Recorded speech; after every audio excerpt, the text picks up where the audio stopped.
Hello YouTube, welcome back.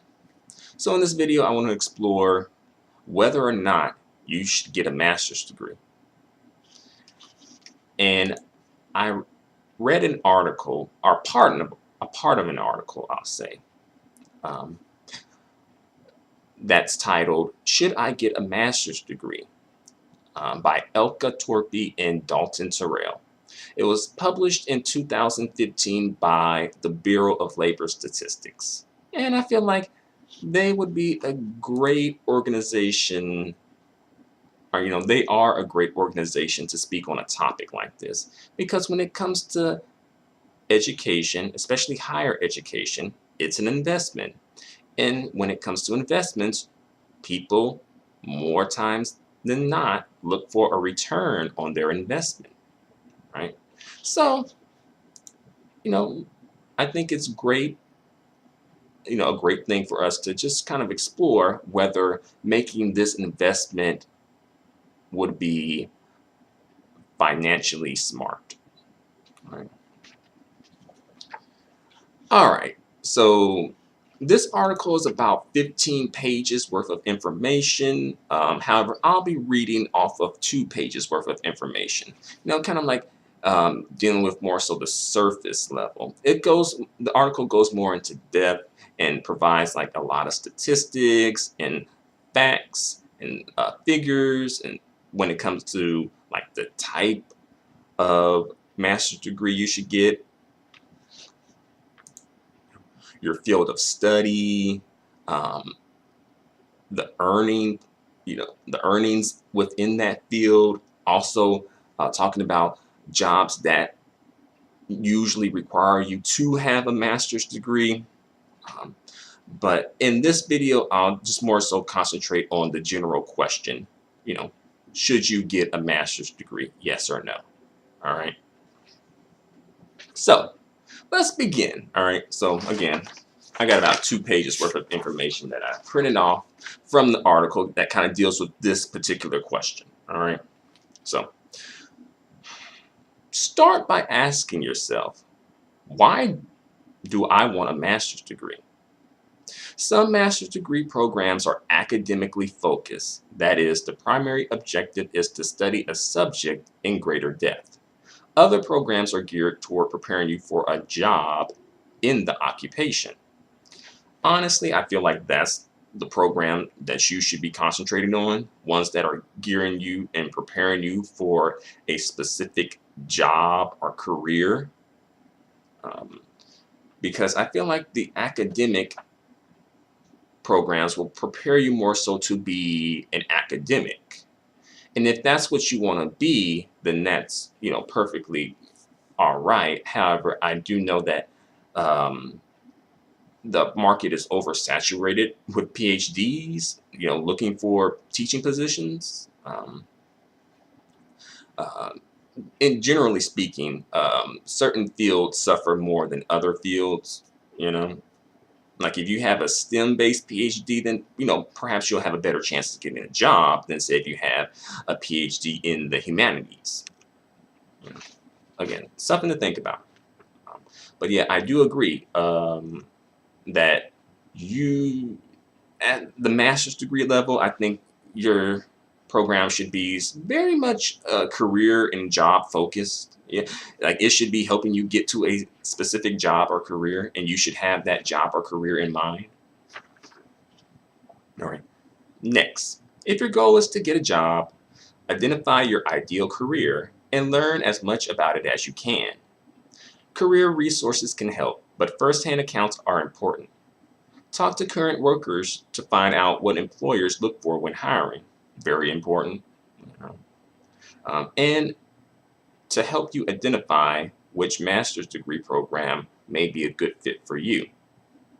Find people to talk to by tapping into your network and contacting your undergraduate school's alumni career center.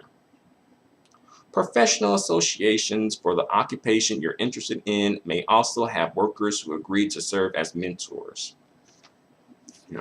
And also, looking in, you can just do like a simple job search into certain jobs and just look at the job postings and look at the requirements that the job asks for.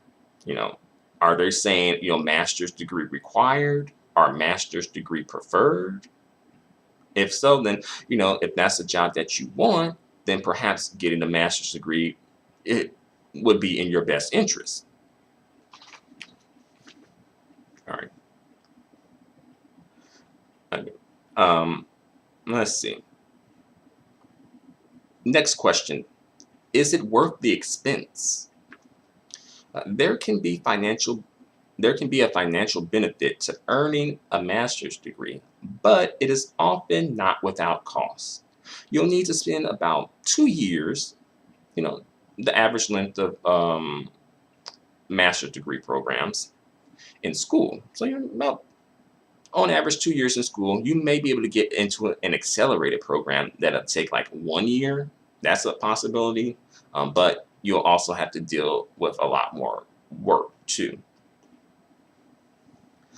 During that time, if you work part-time or not at all, you probably won't earn as much as you would working full-time.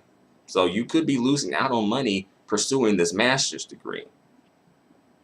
So because of that, you really do have to make sure that this is worth your time and your money, because you're going to be spending money possibly. Let's see. And unless an employer or someone else is paying for it, you'll need to spend money on tuition, books, and other expenses, right? So again, these are things that you really need to have in mind when you are pursuing education in general, but especially higher, a master's degree program. All right. Next, when researching master's degree programs, look into the types and amounts of financial aid or other support, such as scholarships or fellowships they typically offer. Financial aid officers at schools for your prospective programs can tell you more about these or other options available, including on-campus employment and teaching assistantships, which may help to make a program more affordable. When it comes to, I think scholarships, they're out there, but I think they may be a bit tougher to get when it comes to master's degree level. But they're out there though. Some schools do offer that, but I know like you're more likely to probably get a scholarship for undergraduate study. Um, and teaching assistantships, that is, that's an option. However, some of teaching assistantships, like they'll pay you a stipend, but sometimes the stipend isn't really much. Like they'll give you free tuition, and you may have to pay like the student fees, perhaps, or they may pay the student fees too. But you may have to pay the student fees. I don't know. It depends. Um, but also, some of these schools say like, oh, you can't work any other jobs. So if you do this teaching assistantship, you may be bound to only work this teaching assistantship. And that also, is restricting as far as especially what you want to do with your career. And also when it comes to teaching assistantships, they usually want you to attend school full time. For master's degree students, that is taking 9 credit hours usually. For undergraduate, it's 12 credit hours, but for graduate students, it's 9 credit hours. So again, you may be benefiting in one arena, in one area, but taking a hit in another area. And especially if teaching isn't really what you want to do anyway, and sometimes these opportunities, depending on your field of study, might not even be available, are really competitive. Things to have in mind. Next, especially if you're among the majority of students who need to repay loans, consider how much you're likely to earn after getting a master's degree when calculating the financial pros and cons. That's true. you may be able to put your loans on hold when you go to graduate school, but your loans accumulate interest. So your loans are growing. And I believe once they accumulate the interest, then that amount that accumulated interest turns into principal. So it's kind of like compounding onto itself more, I believe. So that's something that you need to be aware of too. Whereas like financially, you may be better off not going to graduate school, depending on your situation, of course, and depending on what you're trying to do and what type of career you're trying to get into. Um, let's see. Research wages in occupations you would likely qualify for, and study the data showing wage premiums to determine whether going to graduate school is right for you. Also, another tip that's very important: do not borrow more than your first year's salary in the job that you're trying to get. Like, say if you're trying to get a job as like maybe a nurse, and the starting salary is like maybe $60,000. I don't know. I'm just making this number up. I don't want no nurses to come at me, but for like an RN maybe. And since your starting salary is about $60,000, you should not borrow more than $60,000 to get your degree in nursing, right? Because at that point, the investment is not paying off. It starts to not pay off, you know. So, have that in mind too, because you probably are going to have to borrow money, But, however, you might be able to control educational costs by getting a job and finding out if your employer offers tuition reimbursement. That could be an option for you. Often in exchange for your commitment to continue working for that employer for a specified amount of time. So, your employer is could pay for your tuition, but they probably going to want something in exchange. Yeah. At one point or another.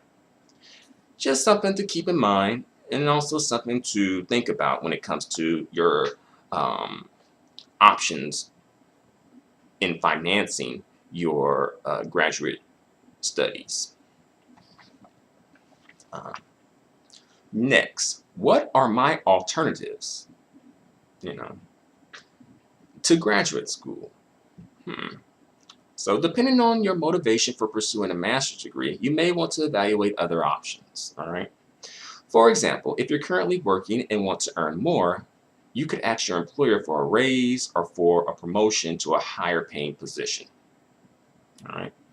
If you seek a career change, you can look for a new job, or switch to a different industry or occupation. So you might not, you don't necessarily need a master's degree to do those things. All right. Next, getting work experience often leads to advancement or higher pay, and employers may value it more than they do a graduate education. That is true. Work experience, employers really like that. Now, employers, like more, work experience and the education, but if it came down to like education versus work experience, usually the employers are going to go for work experience. Work experience that's applicable, and sometimes even just work experience in general. That may not directly be applicable, but perhaps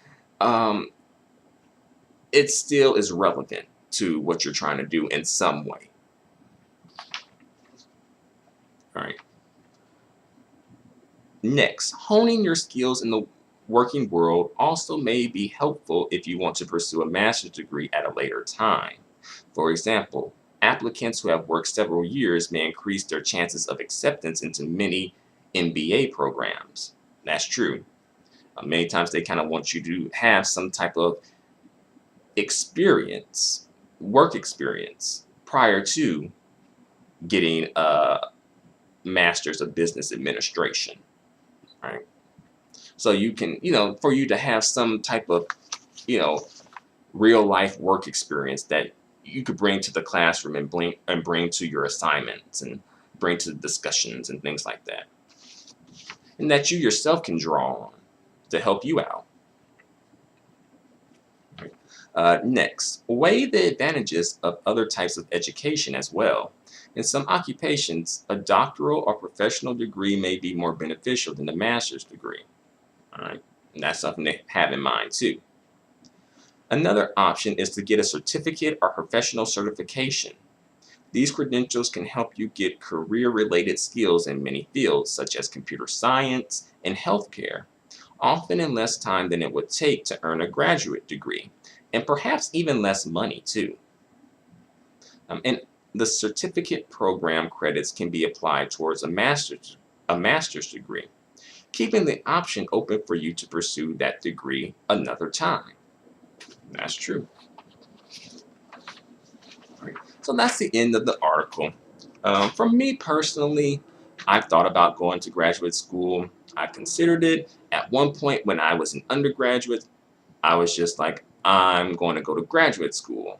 Not directly from undergraduate to graduate school, but I want to get some workforce experience first, then return to graduate school. But the thing with me is, well, one, I can't afford graduate school at this time, being real. As well, I really don't know what I want to do for sure as far as the career. And I think when it comes to graduate school, I think you should know what you want to do at this point for a career. And I've been just, I feel like my undergraduate education, I was kind of like, I'm not sure. So I think at this point, since I got the undergraduate education, I think I should just stop and just really find out what I want to do. And it's been a minute, to keep it real. It has been a minute. I graduated undergraduate school, in spring 2011. And we are now in spring 2019. And I have worked many a jobs, mind you, many a jobs. And I'm still not quite sure what I would like to do for a career. And as well, education is an investment.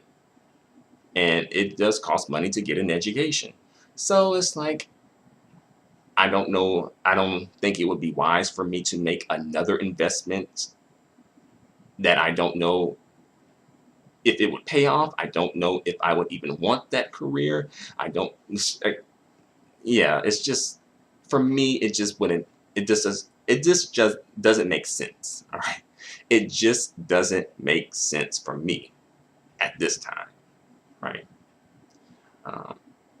Especially kind of like finding out and knowing what I know now versus what I knew back when I was 18 years old, It's like, things I wish I knew, a decade ago, right?